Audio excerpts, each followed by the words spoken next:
Subscribe करिए हमारे channel target UP TET CTET को और बेल आइकन को दबाइए। हेलो फ्रेंड्स, मैं रेनू स्वागत करती हूँ आप सभी भावी अध्यापक एवं अध्यापिकाओं का आपके अपने channel target UP TET CTET में। दोस्तों, आज की इस वीडियो में हम पढ़ने वाले हैं जीन पियाजे का संज्ञानात्मक विकास का सिद्धांत, यानी कि gene Piaget's cognitive development theory. दोस्तों, ये जो थियरी है ये मोस्ट इम्पोर्टेंट है, जितनी बार भी कहे कम है, क्योंकि हर साल इस चैप्टर से क्वेश्चन आते ही आते हैं। जीन पियाजे से क्वेश्चन आते ही आते हैं। उसका रीजन ये है कि इन्होंने बहुत ही अच्छे से बच्चों के संज्ञानात्मक विकास को डिस्क्राइब किया है और किस तरीके से इन्होंने प्रयोग किए थे अपने खुद के बच्चों पर। इन्होंने जब इनके पास 3 बच्चे थे और 3 के तीनों बच्चों पर इन्होंने प्रयोग किया। जब से जन्म से लेकर के जैसे जैसे वह बढ़ते गए, जैसे जैसे उनकी एज होती गई, उन्होंने उनके अंदर क्या क्या परिवर्तन हो रहे हैं, किस प्रकार से वह वातावरण से ज्ञान अर्जित करते हैं, कहाँ से वह सीखते हैं और किस प्रकार से उनके अंदर कब तार्किक चिंतन की क्षमता आती है, कब वह वस्तुओं को पहचान करके रिएक्ट करते हैं, कब उनके अंदर वस्तु अस्थायित्व का गुण आता है, यानी कि कब वह छिपाई गई चीज को भी ढूंढ लेते हैं। ये छोटी छोटी चीजें उन्होंने हर एक चीज को क्या किया, नोट किया और इस तरीके से उन्होंने जीन पियाजे जी ने संज्ञानात्मक विकास का सिद्धांत दिया। तो चलिए देखते हैं ये कहाँ के निवासी थे। ये स्विट्जरलैंड के थे और बहुत बहुत इजी है, आपको कुछ भी इसमें रटने की जरूरत नहीं है। आपको मैं इतने अच्छे से पढ़ा दूंगी कि आपको सारी चीजें बिल्कुल याद हो जाएंगी। इससे पहले मैंने अधिगम के सारे सिद्धांत सभी के सभी मैंने पढ़ा दिए हैं। आप लोगों ने ट्रिक के माध्यम से आप लोगों को मैंने पढ़ाया भी था। थॉर्नडाइक का सिद्धांत, पाउलो का सिद्धांत, कोहलर का सिद्धांत, स्किनर का सिद्धांत, ये सारी चीजें मैंने ऑलरेडी आपको पढ़ा दी हैं। आप सभी को देख लीजिए प्रयोग उन्होंने किस पर किया था और निष्कर्ष क्या निकला था। ये सारे सिद्धांत भी बहुत महत्वपूर्ण है सीखने के। तो चलिए अब संज्ञानात्मक विकास का सिद्धांत हम यहाँ पर देखेंगे। संज्ञानात्मक विकास सिद्धांत को हम यहाँ पर विस्तार रूप से पढ़ेंगे और बहुत ही अच्छे से। देखिए, जीन पियाजे का संज्ञानात्मक विकास का सिद्धांत इस बात पर बल देता है कि बचपन के दौरान बच्चे बौद्धिक रूप से कैसे विकसित होते हैं, किस प्रकार से वह अपने वातावरण, अपने आसपास के लोगों को देख करके वो कैसे रिएक्ट करते हैं, इसके बारे में इन्होंने बताया। अभी संज्ञान का मतलब क्या होता है ये भी मैं आपको इसमें बताऊंगी। इसके बाद देखिए, अब संज्ञान क्या होता है। यह व्यक्ति का वह स्थायी ज्ञान होता है जिसको वह वातावरण से, बाह्य जगत से, उद्दीपक जगत के माध्यम से ग्रहण करता है। तो संज्ञान क्या होता है, ज्ञान इसमें छिपा ही हुआ है। संज्ञान, तो देखिए ज्ञान यानी कि बच्चा नॉलेज ले रहा है, बच्चा ज्ञान ले रहा है। संज्ञान का मतलब क्या हो गया कि मतलब अपने उसके साथ साथ उसके वातावरण में जो भी लोग उसके आसपास रह रहे हैं उनसे कुछ ना कुछ वह सीख रहा है। बाह्य जगत यानी कि अपने आसपास, अपने आस पड़ोस, अपने घर परिवार, अपने स्कूल में जाता है, वहां से कुछ ना कुछ सीखता है। तो इस तरीके से बच्चा जो भी ज्ञान बाह्य जगत से सीख करके उसको अस्थायी बना लेता है, वही क्या होता है, संज्ञान होता है। यानी कि यह अस्थायी ज्ञान होता है, आप याद रखिएगा इसको। अब देखिए, जीन पियाजे को विकासात्मक मनोविज्ञान का जनक कहा जाता है, क्योंकि इन्होंने संज्ञानात्मक विकास का सिद्धांत दिया था, इसीलिए इनको विकासात्मक मनोविज्ञान का जनक कहते हैं मनोविज्ञान में, याद रखिएगा। क्योंकि क्वेश्चन पूछ सकता है कि विकासात्मक मनोविज्ञान का जनक किसे कहते हैं। अब देखिए, विकास का प्रारंभ होता है गर्भावस्था से, जबकि संज्ञानात्मक विकास शैशवावस्था से प्रारंभ होकर जीवन पर्यंत चलता है। तो याद रखिएगा, जो विकास है यह गर्भावस्था में, जब बच्चा गर्भ में माँ के पेट में होता है तभी से यह विकास की अवस्था शुरू हो जाती है और मृत्यु पर्यंत चलती है। लेकिन जो संज्ञानात्मक विकास होता है, जो जीन पियाजे जी ने दिया है, यह जन्म से लेकर, आप फिर ये कहें शैशवावस्था से लेकर के, जैसे ही बच्चा जन्म लेता है यानी कि शैशवावस्था से लेकर के जीवन पर्यंत यानी कि मृत्यु तक चलता रहता है। तो अब देखिए, इसके बाद जीन पियाजे ने संज्ञानात्मक विकास की 4 अवस्थाएं बताई हैं। ये चारों अवस्थाएं आपको बिल्कुल एकदम याद होनी चाहिए और कुछ रटने की जरूरत भी नहीं, केवल आपको समझना है। देखिए, पहली अवस्था है संवेदी पेशी अवस्था या इंद्रिय जनित गामक अवस्था, सेंसरी मोटर पीरियड। यह जन्म से लेकर के 2 वर्ष तक यानी कि 0 से लेकर के 2 वर्ष तक होता है। फिर वह इसके बाद है पूर्व संक्रियात्मक अवस्था यानी कि प्री ऑपरेशनल पीरियड, जो कि 2 से लेकर के 7 वर्ष तक होता है। फिर है मूर्त संक्रियात्मक अवस्था, जो कि कॉन्क्रीट ऑपरेशन पीरियड कहलाता है और यह 7 से लेकर के 11 वर्ष तक होता है। फिर है औपचारिक संक्रियात्मक अवस्था, जिसे हम फॉर्मल ऑपरेशन पीरियड कहते हैं और यह 12 से लेकर के 15 वर्ष तक होता है। तो संवेदी पेशी अवस्था जन्म से लेकर के 2 वर्ष तक, पूर्व संक्रियात्मक अवस्था 2 से लेकर के 7 वर्ष तक, मूर्त संक्रियात्मक अवस्था 7 से लेकर के 11 वर्ष तक और औपचारिक संक्रियात्मक अवस्था 12 से लेकर के 15 वर्ष, या इसको हम 11 से लेकर के 15 वर्ष भी कर सकते हैं। इसको हम 11 से लेकर के 15 वर्ष तक होती है।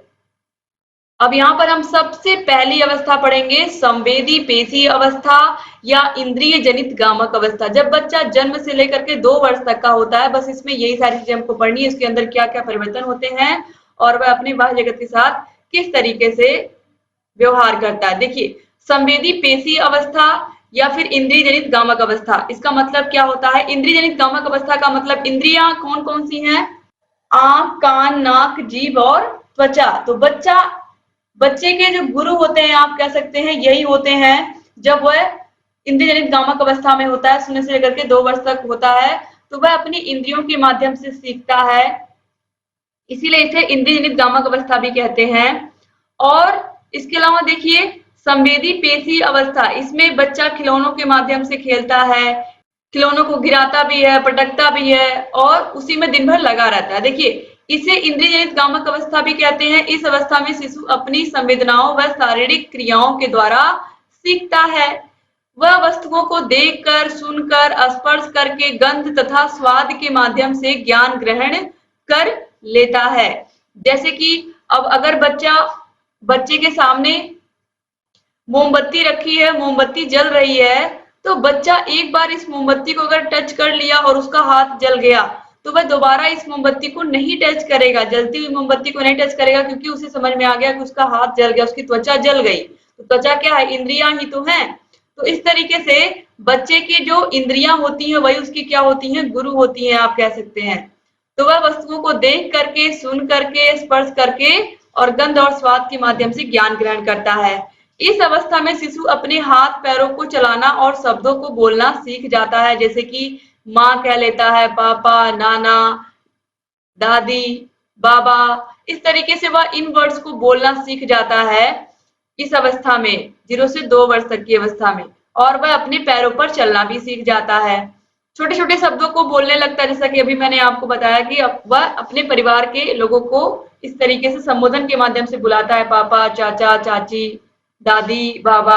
अब इसके बाद देखिए, परिचितों का मुस्कान से स्वागत करता है। वह घर में जिनको पहचानता है, ये आप सभी लोगों के साथ हो चुका है, आप सभी लोगों ने देखा है कि बच्चे खासकर 0 से लेकर के 2 वर्ष तक के, यानी कि जन्म से लेकर के 2 वर्ष तक के बच्चे, ऐसे बच्चे क्या करते हैं? अगर वह आपको पहचान रहे हैं तो आपको देख करके मुस्कुराएंगे, और अगर नहीं पहचान रहे हैं तो वो डर जाएंगे, यानी कि भयभीत हो जाएंगे। तो इस तरीके से वह क्या करते हैं? अपनी माँ के पास छिप जाते हैं या फिर वह अपनी माँ की गोद में चिपक जाते हैं। तो आपने देखा भी होगा, तो अगर बच्चा आपको पहचान रहा तो वह आपको मुस्कान के साथ आपका स्वागत करेगा और आपके गोद में भी वह आएगा। लेकिन अगर वह आपको नहीं पहचान रहा तो वह आपसे डरेगा। इसके बाद इस अवस्था के बालकों में वस्तु स्थायित्व का गुण उत्पन्न हो जाता है। छुपाई गई वस्तु को खोजने का भी वह प्रयास करते हैं। जैसे कि कोई बच्चे का बहुत ही प्रिय खिलौना है या कोई गुड़िया है, कोई डॉल है, और उसकी माँ ने क्या किया? उसकी डॉल को छिपा दिया। तो छिपा दिया है, तो अब उसको, वह जब 2 वर्ष का लगभग होता है बच्चा, तब यह प्रक्रिया करता है। तो वह उस डॉल को खोजना शुरू करता है कि मेरी वस्तु कहाँ छिपा दी गई है, और वह छिपाई गई वस्तु को ढूंढने का काम करता है। तो अगर एग्जाम में पूछेगा कि जीन पियाजे के संज्ञानात्मक विकास की कौन सी अवस्था में बच्चे के अंदर वस्तु स्थायित्व का गुण आता है, तो संवेदी पेशी अवस्था या इंद्रिय जनित गामक अवस्था, यह पहली अवस्था है। और इसी अवस्था में बच्चे के अंदर वस्तु स्थायित्व का गुण होता है, यानी कि अपनी जो उसकी प्रिय चीज होती है, छुपाई गई चीज होती है, उसको वह ढूंढने का प्रयास करता है। अब इसके बाद हम देखेंगे दूसरी अवस्था, पूर्व संक्रियात्मक अवस्था या प्राक संक्रियात्मक अवस्था। संक्रिया का मतलब आपको पता है, अगर मैं मैथ की बात करूं तो संक्रिया का मतलब क्या होता है? जोड़, घटाना, गुणा और भाग, यानी कि बच्चे के अंदर तार्किक चिंतन करने की क्षमता। तो पूर्व संक्रियात्मक अवस्था, यानी कि इस अवस्था में संक्रिया करने की क्षमता इसमें नहीं है। यह क्या है? पूर्व संक्रियात्मक अवस्था है। तो इसमें बच्चे के अंदर संक्रिया करने की क्षमता नहीं है। यहाँ पर यही बताने का प्रयास किया गया है कि यह क्या है? पूर्व संक्रियात्मक अवस्था संक्रियात्मक अवस्था से पहले की अवस्था है। तो यहाँ पर देखिए, यहाँ पर क्या क्या चीजें होती हैं, इसे हम प्री ऑपरेशनल स्टेज भी कहते हैं। इस अवस्था में शिशु दूसरों के संपर्क में रहकर वह खिलौनों तथा अनुकरण के माध्यम से सीखता है। तो यहाँ देखिए इस अवस्था में शिशु दूसरों के संपर्क में रह करके वह खिलौनों तथा अनुकरण के माध्यम से, यानी कि उसके घर में कोई भी जिस तरीके से काम करता है वह उसी तरीके का काम करता है। इसका एग्जाम्पल मैं पहले भी दे चुकी हूँ। कोई लड़की है, यह देखिए 2 से लेकर के 7 वर्ष तक की अवस्था है। इस अवस्था में आपको पता है बच्चे नकल करने की कोशिश करते हैं, अनुकरण करने की मम्मी रोटी बना रही है तो हम भी रोटी बनाएंगे। गोल नहीं बना पा रहे हैं फिर भी हम रोटी, बच्चा सोचता है कि हम भी जो जो माँ काम कर रही है वो हम भी करें। माँ अगर साड़ी पहन रही है तो बच्ची कोई दुपट्टा लेकर के उस तरीके से साड़ी पहनने की कोशिश करेगी। तो बच्चे क्या करते हैं, अनुकरण करने की कोशिश करते हैं इस अवस्था में। इसके अलावा 2 से 7 वर्ष तक की जो अवस्था होती है, इसमें बच्चे अक्षर लिखना, गिनती गिनना 1 2 3 4 इस तरीके से, उन्हें लिखने भले ना आता हो लेकिन वह बोल लेते हैं। रंगों को पहचान जाते हैं, रेड ब्लू येलो कलर को पहचानते हैं, पूछने पर बताते हैं बच्चों से। अगर बैलून आपने सामने ला करके रख दिया बच्चों के तो बच्चे बताएंगे कौन से कलर का कौन सा बैलून है। इसके अलावा हल्का भारी बता लेते हैं, इतनी सारी बातें सीख लेते हैं।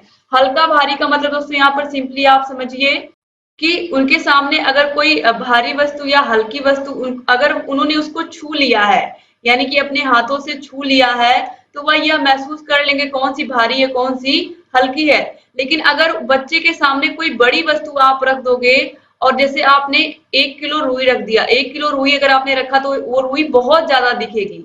और 1 किलो का अगर आपने लोहा रख दिया है, 1 किलो लोहा तो बस इतना ही होगा, लोहे का टुकड़ा। तो अब बच्चों से अगर आप दूर से रख करके पूछेंगे कि इसमें से कौन सा बड़ा है, इसमें से कौन भारी है, तो बच्चा कहेगा ये रुई भारी है। क्योंकि जो यह पूर्व संक्रियात्मक अवस्था होती है, इसमें बच्चे के अंदर संक्रिया करने का गुण नहीं होता है। वह केवल वस्तुओं को देख करके ही क्या करता है, बोल देता है। और अगर उसने स्पर्श कर लिया तो ठीक, अगर स्पर्श नहीं किया तो अक्सर यही एग्जाम में पूछता है कि जो पूर्व संक्रियात्मक अवस्था होती है, इसमें बच्चे के अंदर सही अनुपात का ज्ञान होता है कि नहीं होता है। तो बच्चा सही अनुपात नहीं जान पाता है, सही अनुपात का पता नहीं लगा पाता है, क्योंकि उसने देखा लेकिन उसे लगा कि 1 किलो रुई देखने में ज्यादा है तो यही भारी होगा।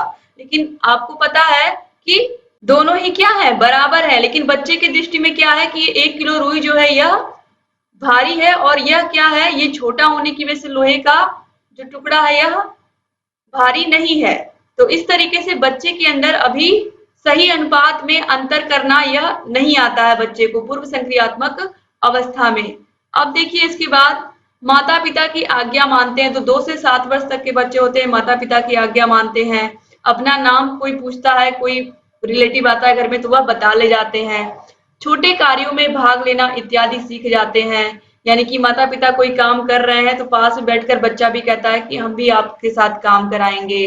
ठीक है, इस तरीके से अगर अगर बच्चे की माता चावल में से कंकड़ निकाल रही है बैठ करके, तो वह भी कहेगा कि हम भी कंकड़ निकालेंगे। तो इस तरीके से बच्चा अपने माता पिता के साथ छोटे छोटे कामों में भाग लेना सीख जाता है। इस अवस्था में बालक निर्जीव वस्तुओं को सजीव समझने लगता है। बहुत बहुत इंपॉर्टेंट है, यह एग्जाम में पूछा भी है कि किस अवस्था में बालक निर्जीव वस्तुओं को सजीव समझने लगता है।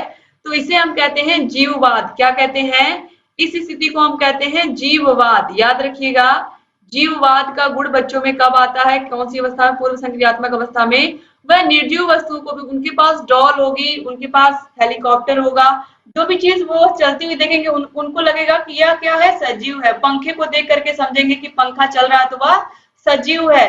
तो उनको ये नहीं पता होता कौन कौन सी वस्तुएं सजीव हैं, कौन कौन सी वस्तुएं निर्जीव हैं। उन्हें लगता है सारी क्या है, सजीव ही है। उन बच्चों को लगता है कि कोई निर्जीव नहीं, ये सारी चीजें क्या है, जो भी वह सामने देखता है उसको लगता है सब क्या है, सजीव है। जो खिलौनों से खेलता है उनको भी सजीव समझता है। पंखे को चलते देखेगा, कूलर को चलते देखेगा तो उसे लगेगा यह भी क्या, सजीव है। टीवी को चलते हुए देखेगा, टीवी में कोई चीज, तो उसको लगेगा टीवी भी क्या, सजीव है। तो इस तरीके से वह निर्जीव वस्तुओं को भी सजीव समझने लगता है। और बालक यह समझता है कि इन वस्तुओं में गतिशीलता पाई जाती है, जैसे कि फैन की बात मैंने की। अब देखिए इसके बाद यहाँ पर बालक जोड़ घटाना गुणा भाग तो कर लेता है, लेकिन इसके पीछे के नियमों को नहीं समझ पाता है। जैसे कि 2 गुणे 2 4 हुआ है, लेकिन अगर आप उसे पूछोगे कि यह गुणे का चिन्ह लगा है तो वह नहीं बता पाएगा यह गुणे का चिन्ह क्यों लगा है बीच में। और वह केवल उसे इतना याद होगा कि 2 दूनी 4 होता है। जैसे कि बच्चे को पहाड़ा आप याद करा दोगे, लेकिन अगर आप उससे संख्या पूछ लोगे बीच में कौन सी संख्या 45 है, कौन सी 72 है, तो वो नहीं बता पाएगा। तो इस तरीके से इसके अलावा बच्चे के अंदर पलटावी गुण नहीं होता है। जैसे कि 3 गुणे 5 बराबर 15 है, तो अगर आप उसको 5 गुणे 3 करके दोगे तो वह नहीं बता पाएगा कि यह 15 ही है, क्योंकि उसने यह सारी चीजें अभी नहीं सीखी हैं या अभी उसको इसका ज्ञान नहीं है। तो इस तरीके से, क्योंकि अभी यहाँ पर जो उसकी पूर्व संक्रियात्मक अवस्था है उसमें इसका ज्ञान इतना ही विकसित हुआ है, वो उसके अंदर भी पलटावी गुण नहीं आया है। तो अगर एग्जाम में पूछेगा कौन सी अवस्था में पलटावी गुण का ज्ञान नहीं होता बच्चे के अंदर, तो पूर्व संक्रियात्मक अवस्था में नहीं होता है।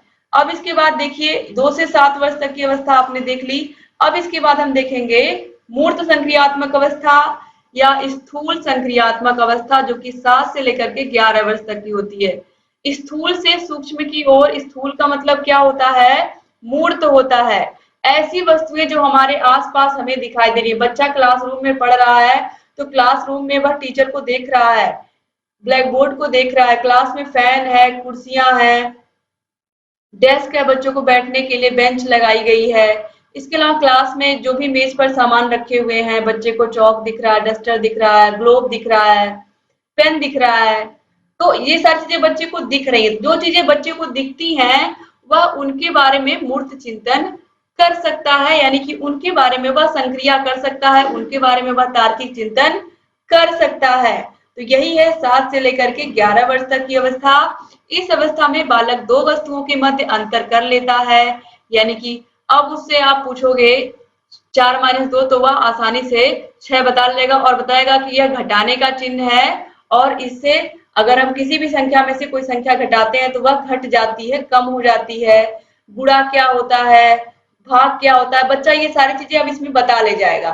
वह तुलना भी कर लेगा कि 2 किलो चावल अधिक है कि 5 किलो चावल अधिक है, अब वह बता ले जाएगा। ठीक है, अब उसको जरूरी नहीं कि आप उसके सामने चावल रखोगे तब वह हाथ से तौल करके बताएगा, अब ये सिचुएशन नहीं है।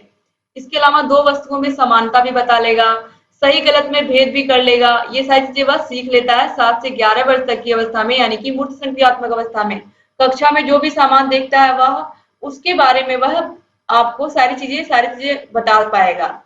इसके अलावा देखिए इस अवस्था में बालक दिन, महीनों के नाम, तारीख, यानी कि आप उससे दिन पूछोगे तो सोमवार, मंगलवार बता ले जाएगा। कौन सा मंथ चल रहा है, जनवरी, फरवरी, मार्च, वह बता ले जाएगा। तारीख आप उससे लिखवा सकते हैं, कौन सी तारीख है आज। कौन सा वर्ष चल रहा है, सन, वो भी बता ले जाएगा बच्चा। ये सब चीजें वो बता ले जाएगा। इसके अलावा दोस्तों ये बात मैंने पहले ही आपको बताई कि बालक केवल मूर्त वस्तुओं का ही चिंतन कर पाता है। जो वस्तुएं उसके सामने आप ले करके आओगे वह उसी के बारे में वह क्या कर पाएगा, चिंतन कर पाएगा। जिन वस्तुओं को वह देख रहा है अपने सामने उसी के बारे में आप उससे क्वेश्चन पूछोगे तो वह बता ले जाएगा। तो इस तरीके से वह केवल मूर्त वस्तुओं के बारे में या जो वस्तुएं उसके सामने आप रखोगे उनके बारे में वह पूरी जानकारी आपको दे देगा।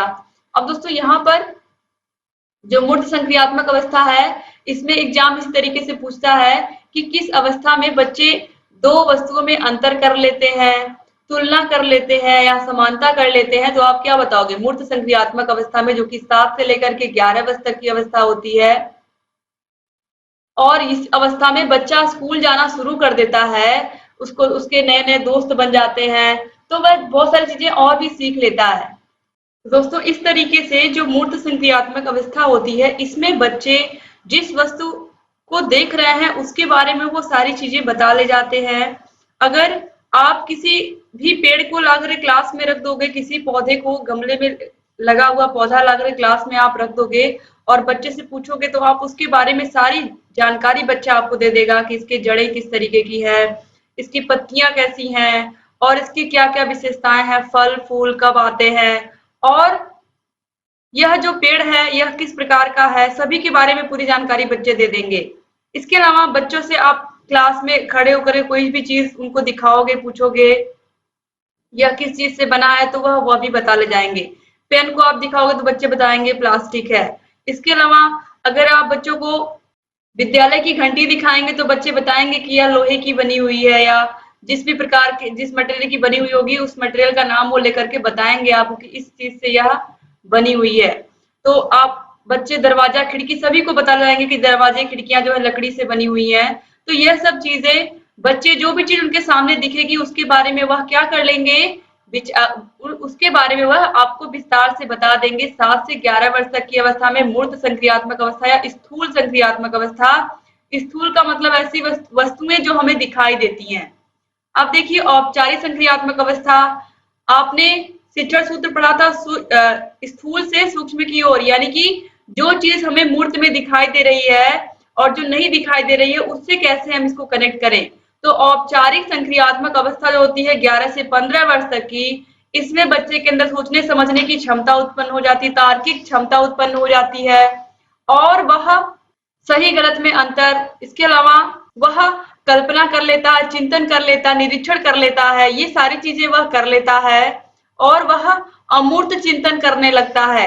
अब बच्चा इस तरीके से अमूर्त चिंतन करता है कि आप उससे बाहरी दुनिया के बारे में भी कोई चीज पूछोगे तो बच्चा आपको बता ले जाएगा। जैसे कि आपने जब मूर्त संक्रियात्मक अवस्था थी तो आप क्लास में गमला लेकर के आए थे, गमले में पौधा लगा हुआ था तो आप उसको लेकर के आए थे।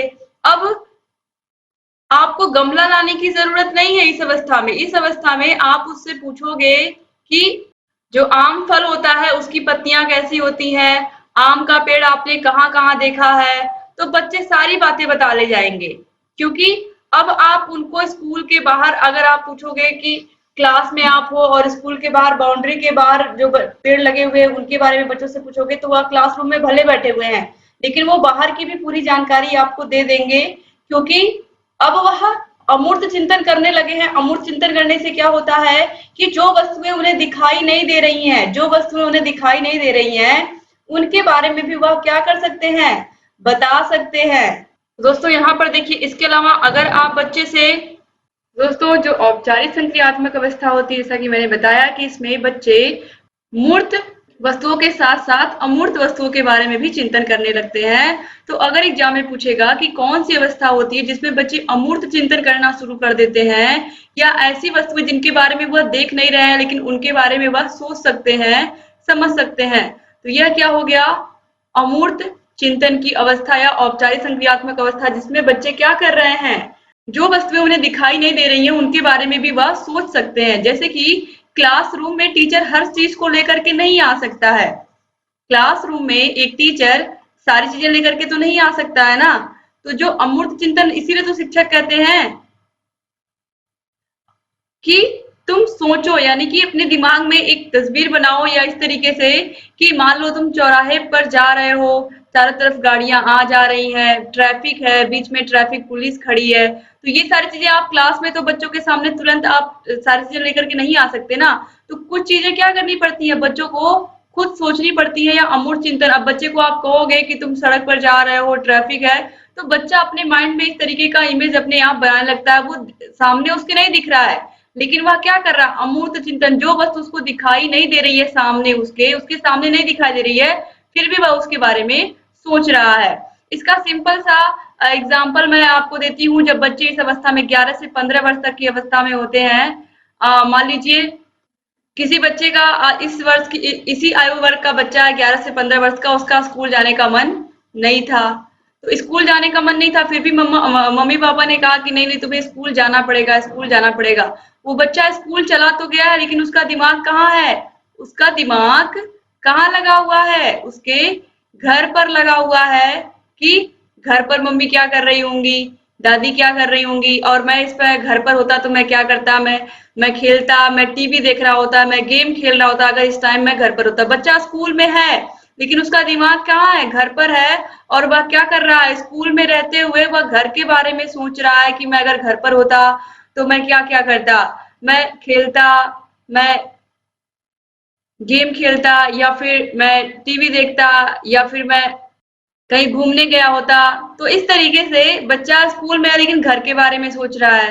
तो इस तरीके से आप इस तरीके से भी समझ सकते हो। इसका उल्टा भी हो सकता है, कोई बच्चा बीमार है और बीमार होने की वजह से वह स्कूल नहीं जा पाया। अक्सर जो बच्चे पढ़ने में अच्छे होते हैं, या ये कहें कि जिनको स्कूल में अच्छा लगता है, अब वह घर पर बेचारा क्योंकि तबीयत खराब है तो स्कूल नहीं जा सकता है, तो घर पर है, लेकिन घर पर तो है बच्चा, लेकिन उसे ये पता है कि उसके सारे दोस्त स्कूल में आए होंगे और सभी लोग साथ में लंच कर रहे होंगे, सभी लोग साथ में पढ़ाई कर रहे होंगे। तो बच्चे को याद किसकी आ रही है? उसको स्कूल की याद आ रही है और वह इमेजिन कर रहा है कि इस टाइम कौन सा पीरियड चल रहा होगा, इस टाइम कौन सी मैम आई होंगी या कौन से सर आए होंगे। अभी इंटरवल हो गया होगा, फिर कौन से सर आएंगे, कौन सी मैम आएंगी इंटरवल के बाद। तो बच्चा क्या कर रहा है? अमूर्त चिंतन कर रहा। वो घर पर तो है, उसको घर के सामान देखने चाहिए, घर के लोगों को से बात करनी चाहिए, लेकिन वह सोच किसके बारे में रहा है? स्कूल के बारे में रहा है। तो यह क्षमता उसके अंदर कब आती है? जब वह 11 से 15 वर्ष तक का होता है, तब यह क्षमता उसके अंदर आती है। जैसा कि मैंने आपसे कहा कि जो जीन पियाजे जी थे, उन्होंने अपने खुद के बच्चों पर यह प्रयोग किया था और निष्कर्ष निकाला था। तो इस तरीके से अब यहाँ पर देखिए, बच्चे के सामने कोई भी प्रॉब्लम आती है तो वह उसका सॉल्यूशन ढूंढ लेता है। इसके अलावा उसमें चिंतन करने की क्षमता, कल्पना करने की क्षमता, निरीक्षण करने की क्षमता, समस्या समाधान करने की क्षमता, इन सबका विकास हो जाता है। और इसके अलावा यहाँ पर देखिए लिखा गया है कि जो बच्चे का सर्वाधिक संज्ञानात्मक विकास होता है वो इसी अवस्था में होता है, यानी कि औपचारिक संक्रियात्मक अवस्था में ही बच्चे का सबसे अधिक मानसिक विकास होता है। तो संज्ञानात्मक विकास होता है ये भी आप कह सकते हो और मानसिक विकास होता है ये भी कह सकते हो, क्योंकि संज्ञानात्मक संज्ञानात्मक क्या है? संज्ञानात्मक विकास क्या? इस तरीके से बच्चे की बुद्धि का ही तो विकास है, बच्चा किस तरीके से रिएक्ट करता है किसी घटना के प्रति। तो यहाँ पर आप लोग देख सकते हो चार चार संक्रियाएं आप लोगों ने पढ़ ली, चार चार संक्रियात्मक अवस्थाएं आपने पढ़ ली। और इसमें सभी की अवस्थाएं एक बार फिर से मैं याद दिला दे रही हूँ। इंद्रिय जनित गामक अवस्था या संवेदी गामक अवस्था 0 से लेकर के 2 वर्ष तक, यानी कि जन्म से लेकर के 2 वर्ष तक, इस तरीके से भी आपको मिल सकता है, जन्म से लेकर के 2 वर्ष तक।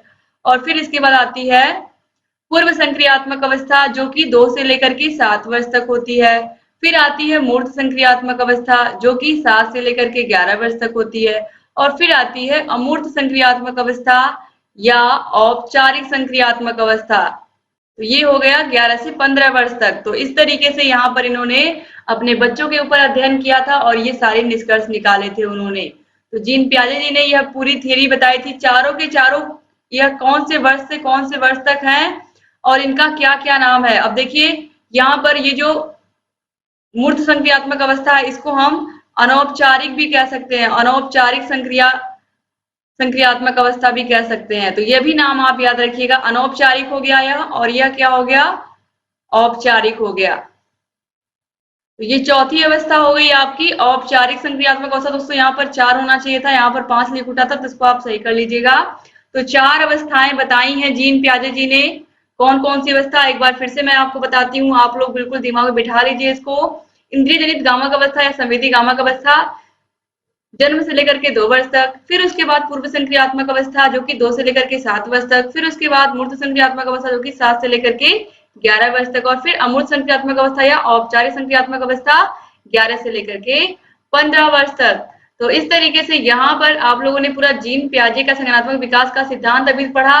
अब इसके बाद आप पढ़ोगे जीन पियाजे का जो संज्ञानात्मक विकास का सिद्धांत दिया गया है इसका शिक्षा में क्या महत्व है। जब तक आप ये नहीं जानोगे तब तक आप इसको पढ़ने का कोई मतलब ही नहीं होगा, क्योंकि यही तो आपके काम की चीज है कि आखिर में इनके सिद्धांत का प्रयोग हम कैसे कर रहे हैं। देखिए पियाजे ने अपने सिद्धांत में क्रियाशीलता को अधिक महत्व दिया, पियाजे ने अपने सिद्धांत में खोजी प्रवृत्ति को अधिक बल दिया, यानी कि इन्होंने बच्चों की क्रियाशीलता पर विशेष रूप से ध्यान दिया। बच्चा जोड़ घटाना गुणा भाग की संक्रिया कर ले रहा है, जो सोचने समझने की तर्क करने की क्षमता होती है वह बढ़ती जाती है।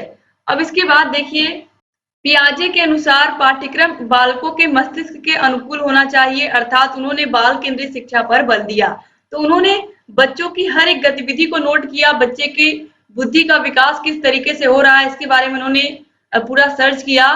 तो उन्हें ये लगा कि जो शिक्षा होनी चाहिए वो बाल केंद्रित होनी चाहिए, यानी कि बच्चों की आयु के अनुसार उनकी मानसिक आयु, वास्तविक आयु, इन दोनों को ध्यान में रखते हुए शिक्षा होनी चाहिए और बच्चों की आवश्यकता के अनुसार होनी चाहिए। यानी कि जिस क्लास का सिलेबस आप बना रहे हो आपको यह ध्यान में रखना है कि उस क्लास के जितने भी बच्चे हैं सभी उस सिलेबस को आपके समझ पाए, यानी कि जो आपका पाठ्यक्रम हो वह बच्चों के ज्ञान पर या बच्चों के मस्तिष्क की क्षमता पर, उनकी मानसिक क्षमता पर आधारित होना चाहिए।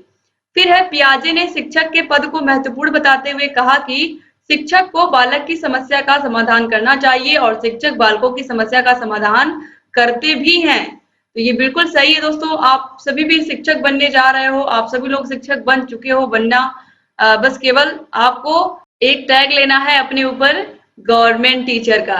बाकी आप सभी लोग तो टीचर बन ही गए हो, आप सभी लोगों ने डिग्री ले ली है। अब देखिए इसके बाद जीन पियाजे ने बुद्धि को जीव विज्ञान की स्कीमा के रूप में बताया है। दोस्तों अब स्कीमा क्या होती है इसके बारे में भी हम देख लेते हैं। स्कीमा मानसिक संरचना के व्यवहारगत समांतर प्रक्रिया जीव विज्ञान में स्कीमा कहलाती है। अर्थात किसी उद्दीपक के प्रति विश्वसनीय अनुक्रिया को हम स्कीमा कहते हैं। तो इस तरीके से स्कीमा एक गतिशील अवधारणा है जो सीखने के नए अवसरों, नए अनुभवों, नई यात्राओं, अध्ययन व संवाद के माध्यम से बनती है और इसमें नई नई चीजें जुड़ती रहती हैं। जैसे कि आप ये भी कह सकते हो कि जो स्कीमा होती है या बहुत सारी चीजें क्या करते हैं हम रोज दोहराते हैं। स्कूल रोज जाते हैं, स्कूल जाने से पहले हम सुबह उठते हैं, दैनिक क्रियाकलाप करने के बाद, नहाने धोने के बाद हम खाना खाते हैं, फिर उसके बाद अपनी सारी चीजों को समेटते हैं, अपना बैग तैयार करते हैं, टिफिन ले जाते हैं, बॉटल ले जाते हैं। ये सारी चीजें हर दिन हम ये प्रक्रिया करते हैं। तो ये सब चीजें स्कीमा के अंतर्गत ही आती है। जो कार्यक्रम हम रोज, जो क्रिया हम रोज दोहराते हैं वह क्या होती है, स्कीमा के अंतर्गत ही आती है। अब देखिए इसके अलावा अब अनुकूलन क्या होता है।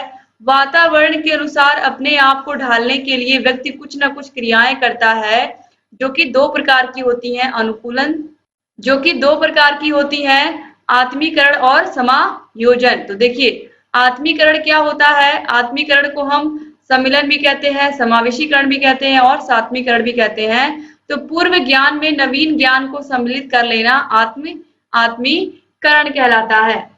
तो दोस्तों यहाँ पर बताया गया है कि जो पूर्व ज्ञान है उसमें नवीन ज्ञान को सम्मिलित कर लेना। जैसे कि हमारा जो भारत देश है इस पर बहुत सारे लोगों ने शासन किया, आपको पता है फ्रांसीसी थे, पुर्तगाली थे, अंग्रेज थे, सभी लोगों ने शासन किया।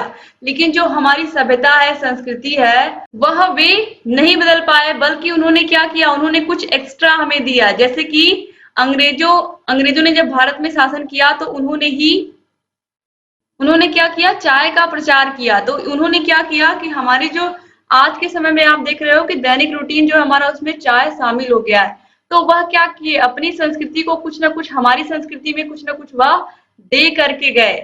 जैसे कि उन्होंने यहाँ से अंग्रेज तो चले गए लेकिन अंग्रेजी दे करके चले गए, ये आपने सुना है ना। तो हमारे पास जो भाषा थी वो तो थी ही, लेकिन हमने कुछ एक्स्ट्रा सीखा, कुछ नया सीखा, हमने अंग्रेजी सीखी। इसके अलावा हमने चाय पीना सीख लिया। ये सब किसकी देन है, अंग्रेजों की।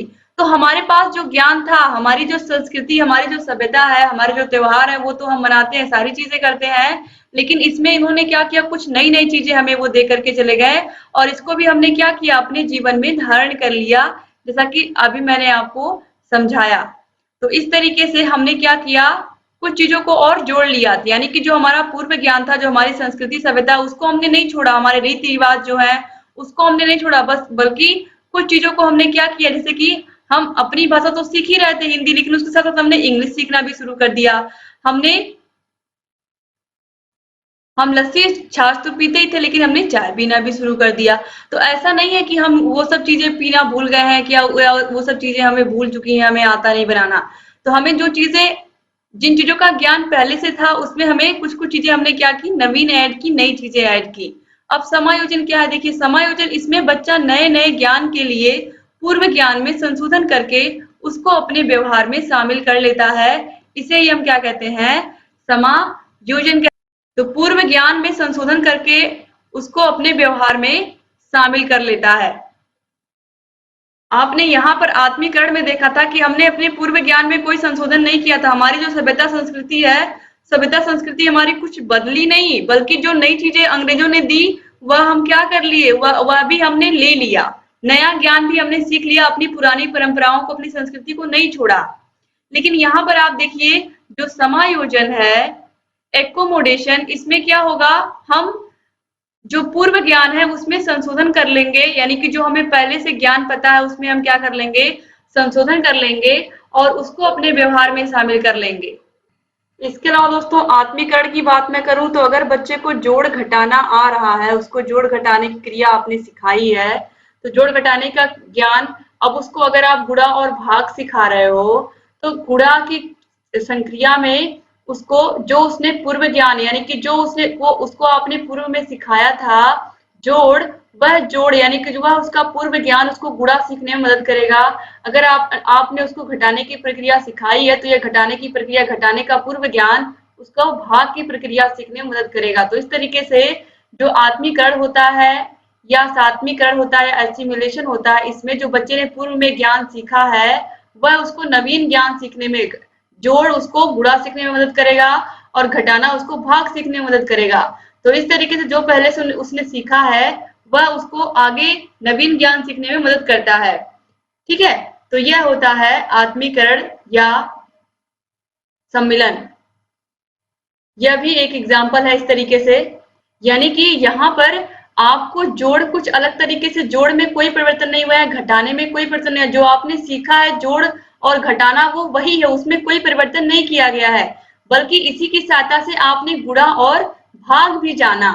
ठीक है, अब देखिए इसके बाद समायोजन यानी कि एकोमोडेशन क्या होता है, समंजन। इसमें बच्चा नए ज्ञान के लिए पूर्व ज्ञान में संशोधन करके उसको अपने व्यवहार में शामिल कर लेता है, इसे हम समायोजन कहते हैं। जैसे कि मैंने अभी आपको एग्जांपल दिया था कि समायोजन समायोजन होता है, इसका क्या मतलब होता है, समायोजन समंजन, इसको समंजन भी हम कह सकते हैं। इसमें क्या होता है, इसमें बच्चा नए ज्ञान के लिए पूर्व ज्ञान में संशोधन करके उसको अपने व्यवहार में शामिल कर लेता है। तो जो उसका पूर्व ज्ञान है उसको क्या करना पड़ता है, उसमें संशोधन करना पड़ता है। जैसा कि मैंने भी आपको बताया था कि बच्चे ने कुत्ते को अपने घर परिवार के सामने या अपने मोहल्ले में देखा तो उसे ये लगा कि अगर कोई भी जानवर है तो चार पैर है उसके पास, तो वह क्या होगा, चार पैर है पूछे तो वह कुत्ता ही होगा। लेकिन जब वो चिड़ियाघर गया उसने वहां पर एक घोड़े को देखा तो उसे ये समझ में आया कि जो घोड़ा होता है वह, जब उसने वहां पर देखा तो वह सोचा कि इसके भी चार पैर हैं, इसके भी पूंछ है, तो यह भी क्या है, कुत्ता है। लेकिन उसको धीरे धीरे उसके माता पिता ने, उसके परिवार के लोगों ने क्या बताया उसको कि यह कुत्ता नहीं है बल्कि घोड़ा है, और यह क्या है, कुत्ते से बड़ा है, इसके पास भी चार पैर हैं लेकिन यह कुत्ते की तरह भौं भौं भौंकता नहीं है। तो इस तरीके से उसने क्या किया, जो उसका पूर्व ज्ञान था उसमें उसने क्या किया, संशोधन किया, यानी कि हर चार पैर वाली चीज कुत्ता नहीं होगी।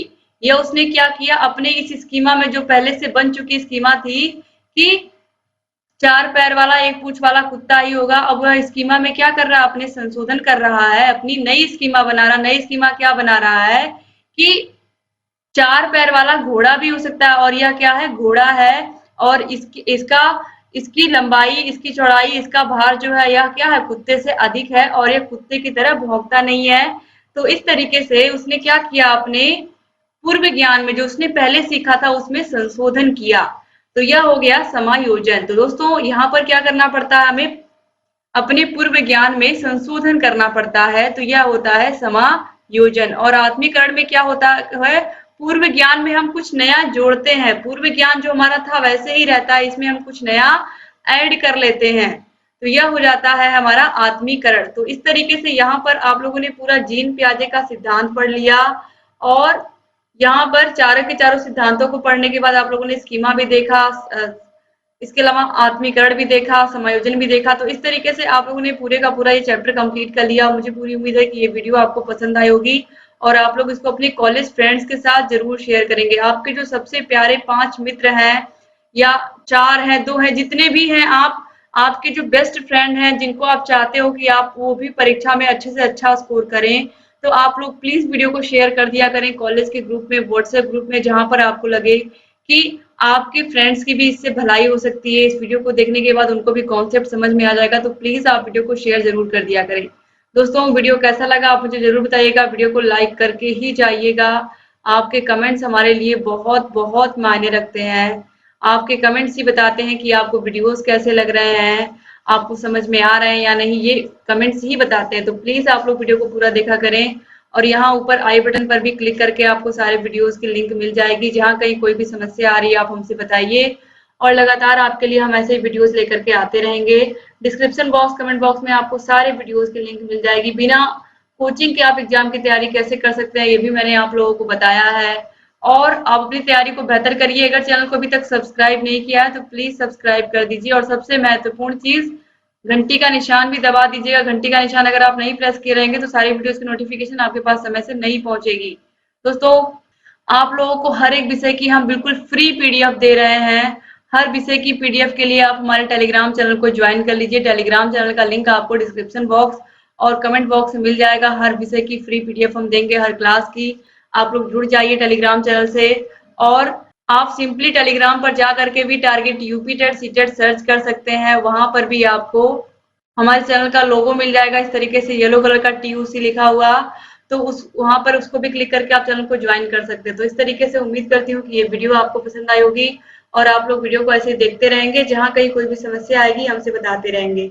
एक बार फिर से आप सभी का बहुत बहुत धन्यवाद वीडियो को पूरा देखने के लिए। उम्मीद करती हूँ कि आप ऐसे ही चैनल से बने रहेंगे और सारे वीडियोस को देखते रहेंगे। एक बार फिर से आप सभी का बहुत बहुत धन्यवाद। दोस्तों, उम्मीद करती हूँ कि ये वीडियो आप लोगों को समझ में आया होगा, और आप ऐसे ही हमारे चैनल से बने रहेंगे और सारे वीडियोस को देखते रहेंगे। जय हिंद।